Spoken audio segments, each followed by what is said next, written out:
Yo. Yo, oh, we are live. Okay, yeah. What's up? It's all good.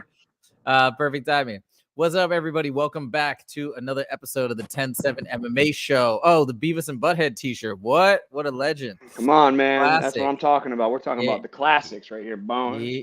Yeah. All right. So, what's up, everybody? Welcome back to another episode. First of all, I want to say thank you to people that are new to the channel. We got, I don't know, a handful of new subscribers. Again, this is a small channel, so we try to celebrate each and every milestone. But I think we gained like 4 or 5 subs in the last day or two, so that was really cool. I think some of you guys might be crossover from my main channel. You guys were asking about in the last stream. If you are, welcome, and hope you guys enjoyed the show. We got a lot more content that's gonna be coming out later in the week, and Justin definitely wants to talk about some interesting stuff. I do want to talk about the things that we mentioned at the beginning or the end of the show. The stuff about Anderson Silva. You know, how about let me make a video about it and let's talk about it on Monday. Sounds good. Okay.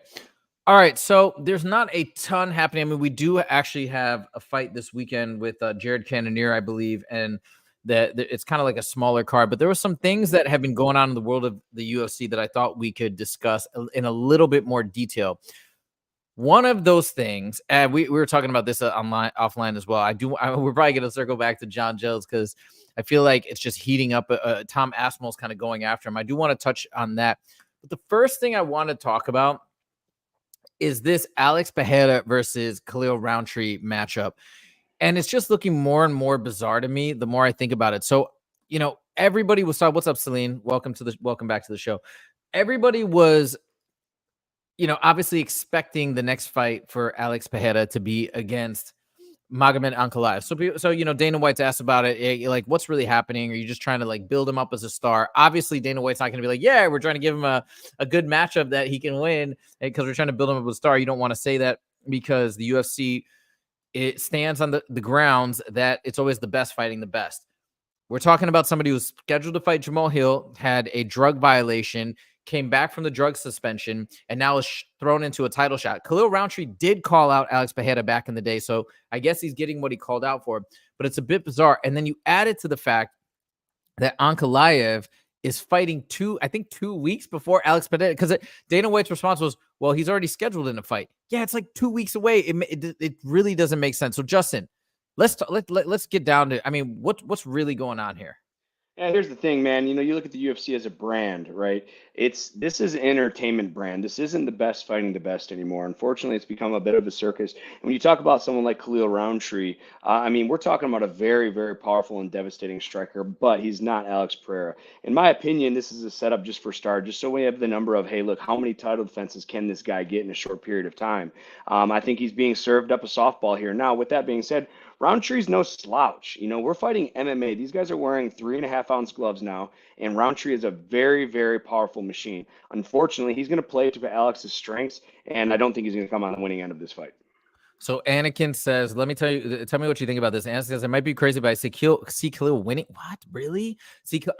Okay, well, let me read this first. I see Khalil winning over Poatan. He had to fight kickboxers like Jacoby and Gokhan Saki. I'm not as familiar. Anakin, man, you know your stuff. So I'm not as familiar with those kickboxers. Dustin Jacoby he's referring to, who's a friend of mine and a teammate of mine, an incredible K1 kickboxer. He's having a great run in the UFC. And yeah, he's an incredible kickboxer, and Rountree has a win over him. But here's the thing. He's not Alex Pereira, and Alex Pereira is world class. Dustin Jacoby is an incredible kickboxer. He demonstrates his skills all the time. He's a striker's delight, but again, he's not Alex Pereira. And you know, I mean, could Alex or could Rountree win? Absolutely. Again, we're talking about a very strong, explosive, fast, and a guy that takes his training seriously. But I think, you know, after the drug violation, regardless if it was intentional or not, you shouldn't be given a title shot right after a suspension. And maybe this is, I think in general, I'd like to think that we can still kind of rely on the UFC to put the best against the best. I think they generally do that. This seems to be one deviation. I mean, we have occasional deviations, right? We had Sean O'Malley versus Chito Vera. That was a recent one where that was a bit of a deviation. This one as well. This one, though, there's just really not a good explanation. At least with Chito Vera, we were saying, hey, Chito's the one guy that had a win over Sean O'Malley. We need a rematch. That made sense. That could make everybody feel at ease. Here, I don't know. It's really out of nowhere, and it just seems like such a tailor-made matchup. It was a little disappointing, but I will say I'm very excited for the fight because it's going to be a banger of a fight. Alex has grown on me in the last couple months to a year, man. Like this guy is the real deal. He's in his late Oh yeah. 30s. He keeps showing up time and time again. He keeps beating great fighters. I mean, he is being put in matchups against strike. It's a striker's delight matchup. He's not being put against somebody like Ankalaev that will put a pace on him trying against defensive games. But with that being said, in between these fight camps and in these fight camps, he's working on his wrestling. He's working on his grappling. I don't think he's kickboxing focused right now. I think he's just so good at kickboxing as it is. He has a lot of time to put in his wrestling. So I think Dana White's doing is trying to serve him up some softballs until he feels his wrestling and his grappling is confident enough to fight someone like Ankalaev. That's what I think, because obviously he's gonna have, if they never fight, or I mean, if Ankalaev loses, that's another thing.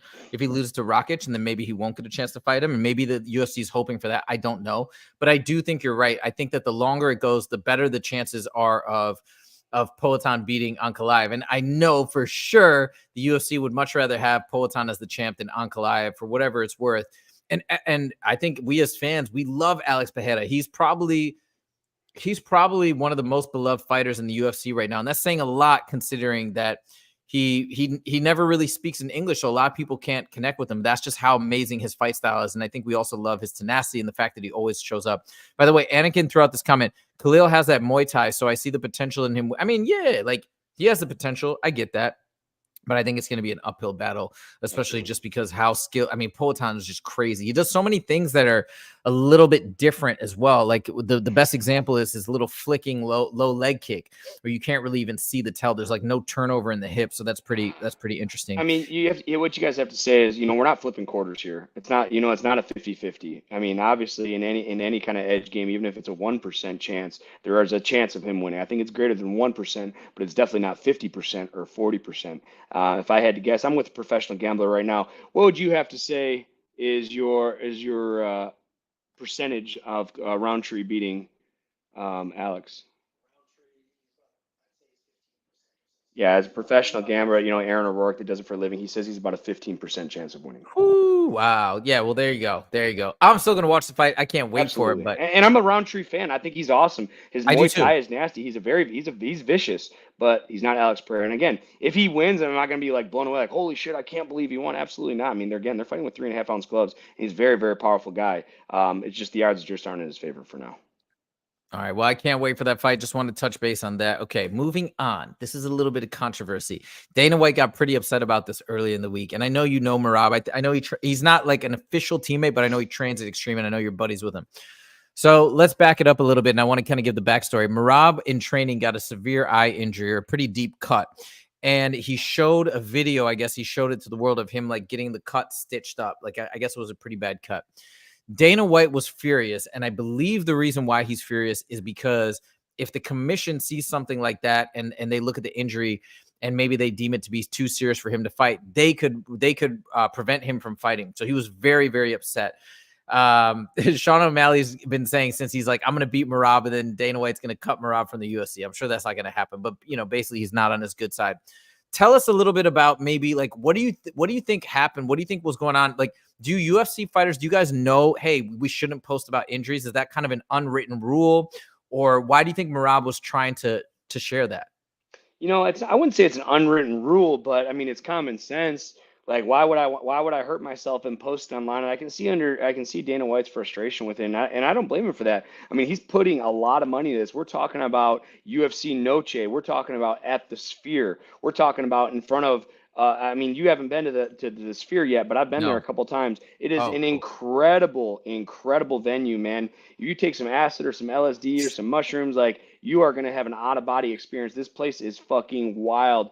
It's a very sentimental place to me because right before my dad passed, I went to Spain. Him and I ate 5 grams of mushrooms, and we went to see the Grateful Dead at the Sphere. That was one of my last, core memories I had with my dad a couple months ago. So like Wow. this place is just incredible, man. And until you're there to see it and really believe how awesome this place is and how much money is being pumped into this event, for Rob to go out there and do that. And the Nevada Commission fucking sucks. I'm just going to be straight with you. The Nevada Commission is fucking terrible. No fighter in the history of the UFC and Tough Enough or any regional show in the world enjoys fighting in Nevada. I Hmm. was suspended. I've been suspended from the Nevada Commission twice. Once for smoking marijuana, and second for taking diuretics, not even performance enhancing drugs. I've been suspended for 6 months. I've been suspended for 9 months. They're just a pain in the ass to deal with. They have ridiculous things that you have to do to even been able to fight. If you drink caffeine the morning of your fight, it's illegal. If you can't even have coffee. When I was in the UFC, I'd be making a cup of coffee and they'll come into my room and take my coffee away. It's like, bro, it's fucking 8 o'clock in the morning. I'm trying to wake up. Like, I just don't like fighting the condition. So for Dana White to think like, yeah, by Merab showing that this cut that he's showing on his eye, the commission is super petty, and that is something they could look into to revoke the fight from happening. And moreover, Sean O'Malley is going to target that eye, right? And people were talking about that, especially with somebody like Sean, who's a sniper. He's going to, tee it up and probably try and go for it and reopen it. So I guess I don't understand it. I know you're boys with Merab. Maybe it was just a lapse in judgment, but let's hope that the commission doesn't have a problem. Let's pray that this fight doesn't get called off, because this card is going to be so sick and that main event's going to be incredible. By the way, we have a new member that's been really active in the chat, so I want to give him a shout out. It is Frederick Hoxonville. So Frederick, what's up? Welcome to the stream. Welcome to the show. Welcome to the community. And he's talking about, he's been commenting a bunch. He's talking about Alex. He says Alex is overrated on the feet. Magomed sleeps him. Okay, wait, hold on one second. This is very interesting. Alex is good, quote unquote, when he is fighting people he was supposed to beat. Wow. Okay, so you don't seem to be that big of a fan of Pajeda. Hamzat can honestly go to Teixeira's gym and tap Alex out there if need be.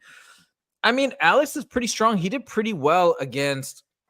He beat what was his name? The Polish guy, Polish Power. You know what I'm talking about? Yeah, Jan Blachowicz. Jan Blachowicz, yes. Jan's got some grapples. I mean, Jan beat Izzy by taking him to the ground and holding him down. So I mean, I don't think he's just as helpless as people say. Plus, he's very strong. His takedown defense is improving. I think he's gonna. He's huge. He's huge. He's 240 pounds.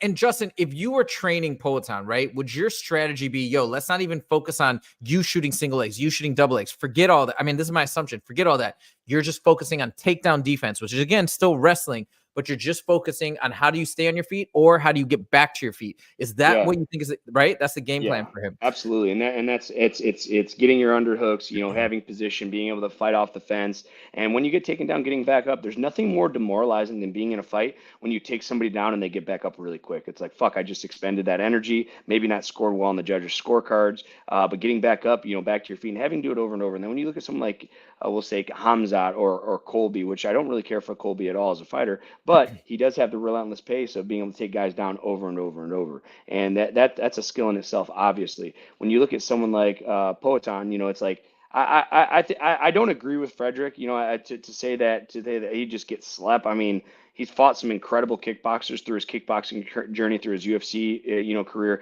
The guy is a world, whether he wins or loses, he's a world-class kickboxer. You can't be result-oriented when it comes to stuff like this. Like, you got to talk about, this guy is world-class. You can go up against anybody in the world in a kickboxing match. Now you start mixing the wrestling and the grappling, and obviously the game's going to change. That's why it's MMA fighting. But to say this guy's not as good as we think here, and when you talk about going to Teixeira's gym and tapping him out, hey, listen, I've tapped out. I'm not even going to name the guys I've tapped out in the gym. But guess what? Because they fucking whoop my ass if they found out that I was talking shit about them. But that doesn't matter. It doesn't matter. You could tap out. I saw Jake Shields get tapped by a brown belt, a couple months ago. The guy's now a black belt. But that doesn't matter. Jake's still one of the best MMA grapplers in the world. Gym performance and UFC performance are totally two different things. And Poatan shows up every single time. Okay, last thing I'm going to highlight from Frederick. Frederick's really been saying a lot about Poatan. He also said he got taken down by Izzy. Remember how long ago was that? That was so long ago when he got taken down by Izzy. So we have to assume, and Justin, correct me if I'm wrong, that he's growing at an extremely rapid rate, because it's always like you always see that beginning part, you kind of shoot up, right? And then it starts to flatten out, sort of like a logistic function. So you're going to get diminishing returns as you continue on. But he's probably still in that upward spike because he's just so new to the game. So I bet he's a lot different than when he fought Izzy. But anyways, Frederick, thank you so much for the active participation. We really appreciate it. By the way, last thing on Merab, just to go back to Merab, Have you been training with Merab, or have you spoken to him much this training camp? No, I haven't. I haven't seen Merab or Aljo in the gym at all for this training camp. I'm not really sure where he's training, but wherever he's training, I'm sure it's best fits, his needs and what. I'm surprised he's not training in Vegas, to be honest, just to Mhm. adapt to this climate and this humidity and this, the sea level. It's not that we're at a high sea level or everything, but just, when you're fighting for something as big as, UFC Noche, like. I'd want to be wherever the competition, I'd want to be where the venue is just to adapt Sure. to the climate, to adapt to the atmosphere. And Merab's usually in Vegas. I'm not really sure where he's training, but it's not Extreme Couture right now. And it's got to be a very wild fight for you, because I know you have connections to Sean O'Malley through Montana and the work you do out there, but you've also trained with Merab. Do you feel like you're right in the middle in terms of the outcome and who you want to win because you're close with both? Or are you leaning one way? I'm not talking about who you would pick, but I'm talking about Sure. who you would lean towards in terms of the just desire. Honestly, I'm not really leaning anyway. I'm 50-50 on this fight. Sean, as for my want to win, Right. Sean O'Malley has really grown on me in the last couple of years. It's funny because all these fighter I lose all this money, betting against, they end up growing on me because again, they're proving me wrong, and I can just really respect that. And I never really thought Sean was that great of a fighter until he fought Peter Yan. And although it was a close fight, it was a controversial fight. I thought Peter Yan was going to go in there and just destroy him. And to even survive, the 3 to 5 round fight that he did and squeak out a split decision, whether you think he won or not, he still was in there competing with the best in the world. And Peter Yan is one of the best in the world. Sean O'Malley really earned my respect in that fight, and he has ever since. Now you look at Merab, man. We got relentless takedown. This guy took Jose Aldo down like 45 times, something ridiculous. With that being said, Aljo is an incredible wrestler too, and he had a really hard time with Sean O'Malley. And you look at guys like Aljo and Merab, and going against guys like Sean O'Malley. It makes me think of a guy named Jimmy Jones that I used to train with. This guy reminds me of a lot of Sean O'Malley. Had incredible striking, and his wrestling defense was so good. And it wasn't because his wrestling defense was good. And I don't think Sean's and Sean is an underrated grappler and wrestler. Like I've seen him do jujitsu competitions. This guy can grapple, but it's his footwork. His footwork is what keeps him on his feet. He doesn't get pushed against the fence very often. He's always trying to be taken down in the open. It's very hard to take someone down like Sean O'Malley down in the open. Merab's going to have to push him up against the fence to get these takedowns. I just don't see these open. His footwork's too good to get taken down in the open. It's going to be a wild fight. And as you mentioned, Sean's grown on you. I think he's grown on a lot of people, and a lot of people were doubting him, feeling like he was getting served up easy matches. I thought he was too. Until he wasn't, until they threw him in the mix, because eventually you got to get thrown into the fray. And he was thrown in against Peter Yan. He won. Maybe it was a little bit of a questionable fight, but he definitely, he did amazing regardless of what people want to say. And then he's just stepped up over and over, which makes it that much more exciting. And Merab is the one guy that people thought Sean was quote unquote ducking or afraid of, or whatever nonsense people want to say.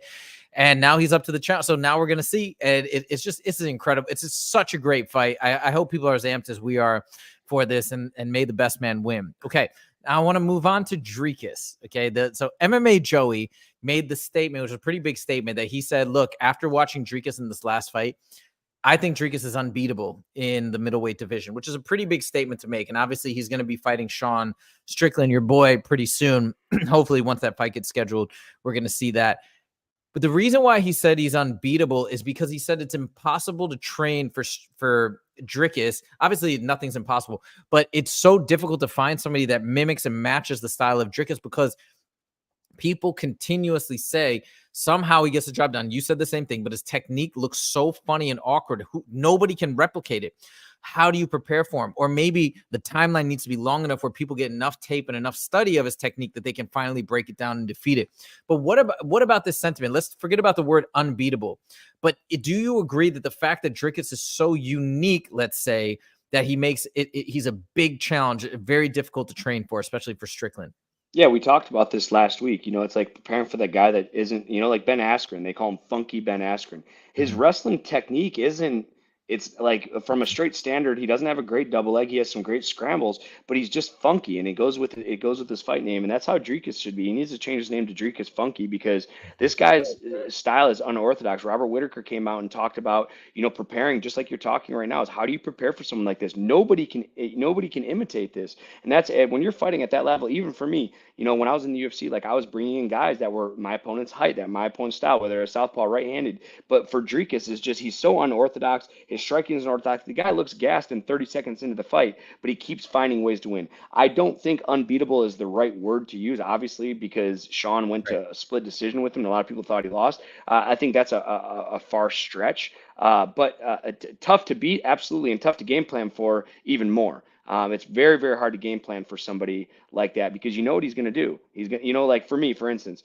all right, like if you're going to game plan for me, you know that I have a really powerful left hook. I have a great left uppercut. I have pretty good wrestling, pretty good grappling. You just have to stay away from the power shots. You don't have to worry about me putting 5 or 6 shots together. You look at someone like Dricus, you can't really say he's really exceptional at one thing. He's just kind of goofy. The way his footwork is, sometimes it's backwards. He'll throw his left hand, but he'll step with his right foot. And traditionally, that's just not right. When you throw your lead jab, you should be followed with your left foot. You throw your cross, you're turning your right foot over. This guy throws his left hand and he steps forward with his right foot. It's just unorthodox. It's kind of funky and it's wacky. It's hard to prepare for, and that's why I feel he's having so much success in the UFC right now. So Anakin says he thinks that Khamzat would grapple immediately with DDP. He thinks that Khamzat would beat him, and Frederick kind of disagrees. He's like, I don't think he's strong enough to work off Dricus' sprawl.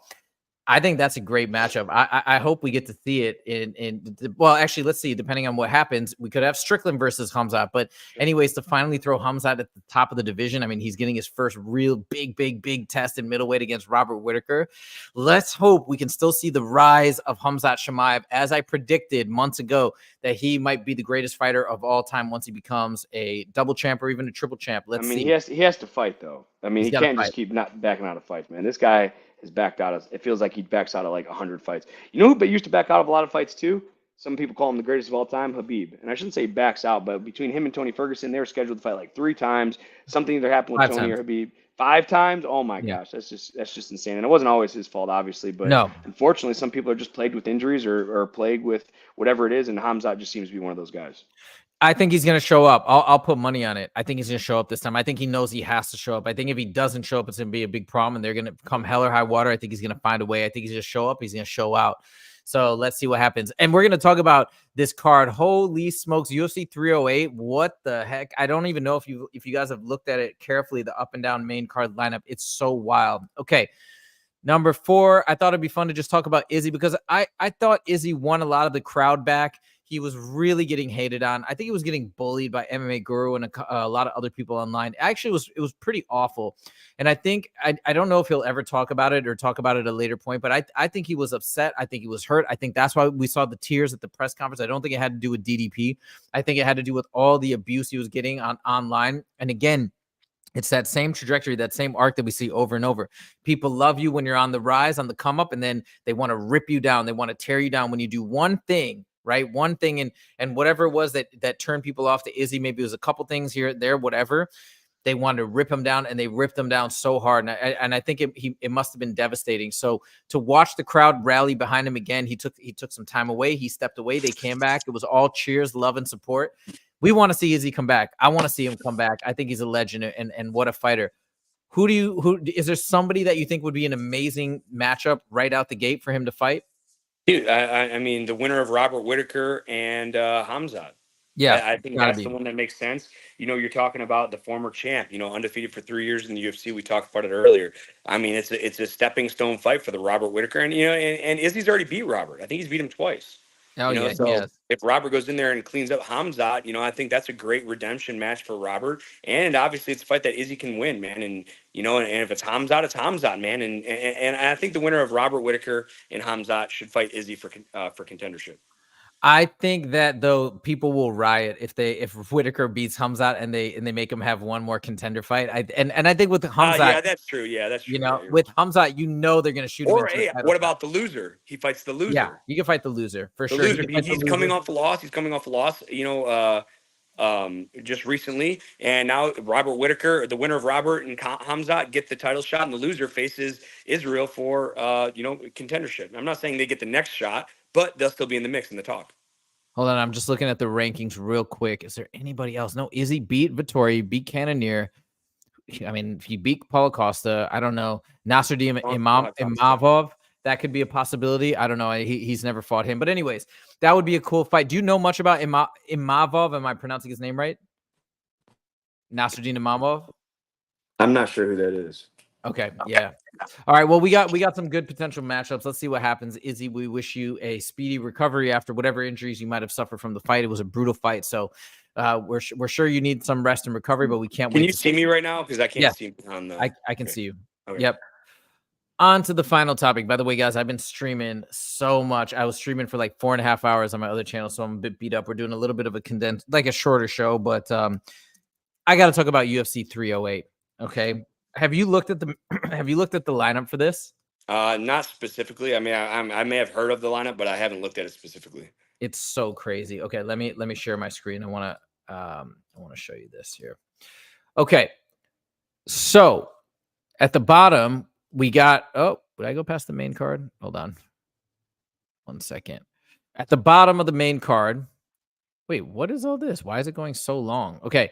Yeah, at the bottom of the main card, we got your boy, Dan Ige, finally coming back. I think people are so excited to see him. He's fighting Lerone Murphy, who's 14-1. 14-0-1. I guess he had one draw or something like that, but basically undefeated. That's exciting. I'd love to hear. Have you been prepared or helping Dan Ige prepare whatsoever with this fight? I'll be straight up. I haven't been preparing. I haven't been at Pro Prax in quite some time, basically since my fight. Just doing some, handling the personal stuff right now. I've kind of been away from the team for the last couple months. So, I've seen Dan in the gym. He's very diligent on his training. I know Eric Nixick has an incredible game plan. This is a very tough fight for him, but I'm taking Dan Ige all the way.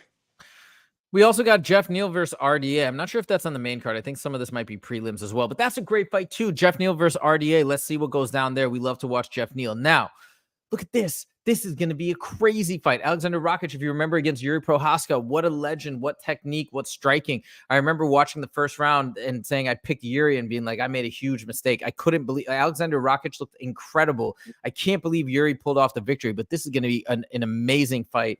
We'll see what the grappling and wrestling of Magomed Ankalaev can do to Rakic. But again, he's not the biggest with submissions. I don't know how it's going to go down. I can't wait to see it.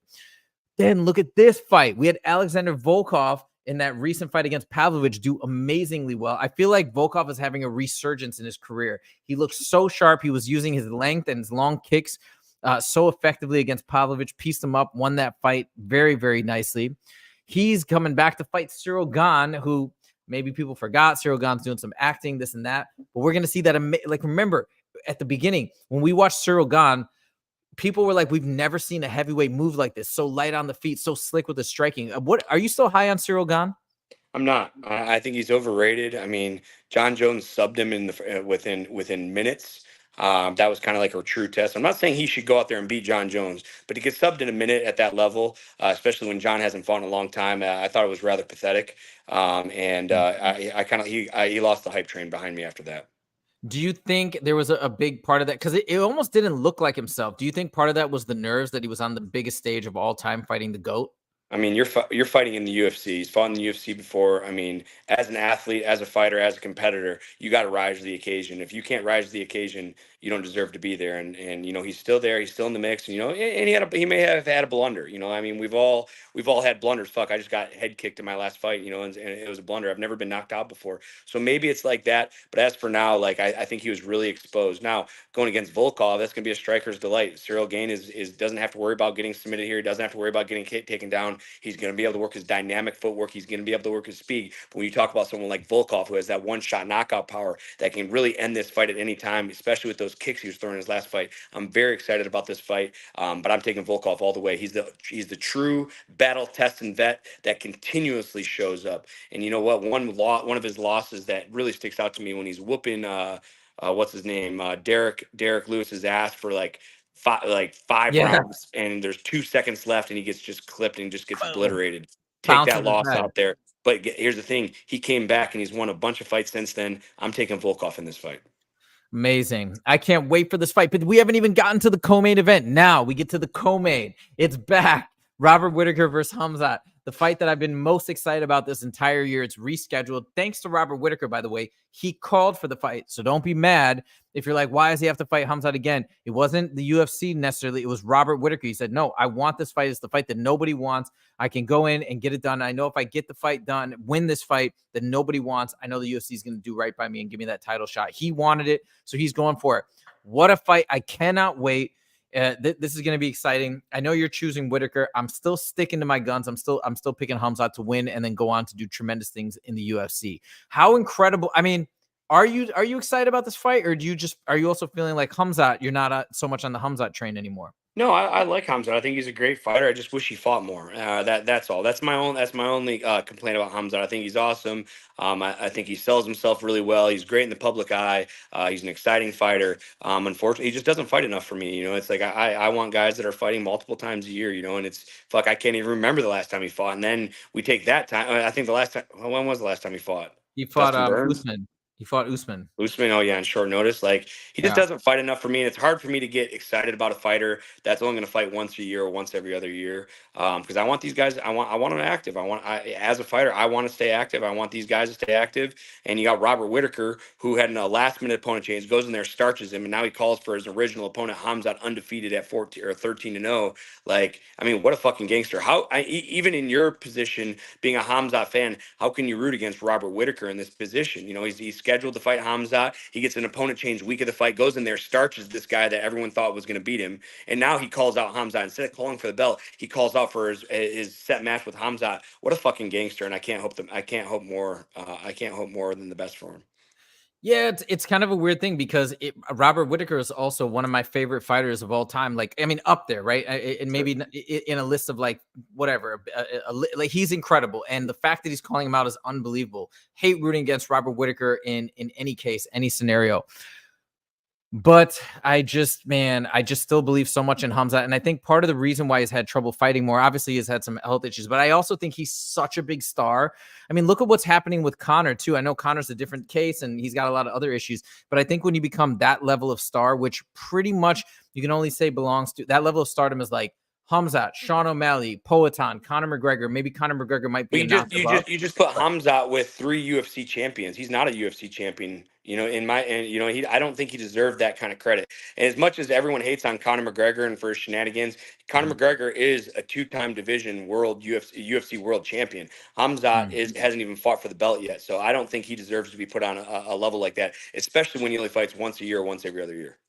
Okay, fair enough. I guess all I was saying was maybe because he's such a big star, it's been hard to like get the right matchups for him, and also he's got the visa issues. But just as possibilities, I know the last one was due to illness, so let's hope that he heals up and gets back soon. But I cannot wait for this fight, and that's the weekend of Halloween. Holy smokes! Okay, last one. We haven't even talked about the title fight, and then I want to go back to what you think of this card and what everybody thinks. I think this is the best card of the year. Put it in the comments if you agree or disagree. Here we go. Ilia Topuria versus Max Holloway. Holy smokes. We're going to have the long-awaited return of Max Holloway after the most crazy UFC 300 co-main event. I mean, just the wildest fight. A finish in 4 minutes and 59 seconds of the 5th round. A KO against Justin Gaethje. I mean, you can't even create something in your imagination that's more spectacular than that. And now he's fighting Ilia Topuria. Just heard Ilia Topuria on an interview. He's so confident. He's convinced he's going to be the first guy to knock out Max Holloway. I think he was predicting the 1st round or 2nd round or something crazy like that. Kind of similar to what he did against Volkanovski. He also said that this is going to be an easier fight than when he fought Volkanovski, that it's going to be that much easier to get on the inside and get a knockout. This is crazy. I mean, on a scale of 1 to 10, what's your excitement level for this fight? You know, this fight is awesome, man. Max Holloway, especially coming off that big win after Justin Gaethje. You know, Ilia Topuria, you know, I thought I mean, obviously he's awesome. There's no question about it. But, man, he really turned me off when he started calling out for the BMF belt and said he'll only fight Max if it's for the BMF belt. And Max, again, as we've talked about before, had the greatest response. That's not a very BMF thing to say, you know, so that kind of turned me off of him, like making demands and shit. Like if you're a badass motherfucker and you want to fight for the badass motherfucker belt, you show up and you fight. You don't start making stipulations. And that really turned me off about Ilia Topuria. I'm taking Max Holloway here. He's the true tested vet. Ilia Topuria says he's going to knock him out in the 1st round. I mean, that's just the dumbest shit I've ever heard. I'm not saying it's impossible, but it's highly unlikely. And you know what? Like, I hope Max go in there and just cleans this guy's clock and puts him where he deserves. All right. So to me, guys, I'd love to know in the comments what you think of this card from top to bottom. I don't know. I don't see a better card this year. And this year has been incredible. Some amazing cards, UFC 300. I actually think in some ways It's not going to be as deep as UFC 300, but what a title fight. And again, it's all about, not all about, but largely about the stakes. The stakes are crazy on either end. However this fight unfolds, the stakes are insane. We see Ilia Topuria win. He's now beaten Max Holloway and Volkanovski, the two GOATs of the featherweight division. And then he's moving on, and he's so young, 26, 27. He can go on to just be the greatest featherweight of all time. What if Max Holloway wins? Holy smokes. Max Holloway, who's lost to Volkanovski 3 times, at least on paper, now beats the guy who beat Volkanovski, calls Volkanovski up for the 4th and final rematch, and we can see a title rematch of these two go up, and Max has a chance to undo all the wrong that happened before and just create this untouchable legacy in the featherweight division. I mean, it's so wild. Plus, both of these guys are really fun. Ilia Topuria is willing to get dirty and talk some smack. And the fight build-up is going to be incredible. I don't know. I can't wait. Do you think I'm out of line when I say this might be better than 300? I don't think you're out of line. I mean, the names sure bring the heat, but these guys got to show up, you know, and that's the thing. There's been a lot of cards in the past where it's like, wow, what a star-studded lineup, and these guys feel each other out for 3 rounds or feel each other out for 5 rounds. I don't think the main event is going to have that problem, but I definitely can see the co-main event having that problem. Cyril Gane versus Volkov. I can see this fight kind of being a boring fight and being more of a standoff. And Robert Whittaker and Hamzat too. We look at this. Is Robert Whittaker going to overcommit on his striking to try to knock Hamzat out to defend the wrestling? That could be a stalemate fight as well. I've never seen Hamzat in a stalemate fight. I don't think we'll ever see. When's the last time you saw him fight? Against Usman? Well, Usman. How long ago? I mean, it's crazy because there's so much time in between his fights. I always forget about who his last fight was, and I can't even I know he won, but I can't ever recall how the fight went. You know, I mean, besides Dustin Burns, I thought Dustin Burns was a barn burner. But I'm not talking about Hamzat. Hamzat might put a pace on him, you know. But Robert, is he going to overcommit on his striking and be susceptible to being taken down? We'll see. Fair enough. Okay, guys. That is it for our show this Friday. Thank you guys so much for joining. If you're still on, you're still watching, thank you. And please click that like button. Really helps us out. Appreciate it. And if you haven't subscribed yet and you're new to the channel, make sure to click subscribe. Like I mentioned before, Frederick, thank you so much for all your participation and comments. We really appreciate it. Hope you're a new subscriber as well. And that's it. We will see you guys on the next show. And Justin's going to have that video for you guys as well this weekend. But we'll see you next time on Monday, same time, 1:30 p.m. PST. Thank you guys so much. We'll see you next time. Take it easy.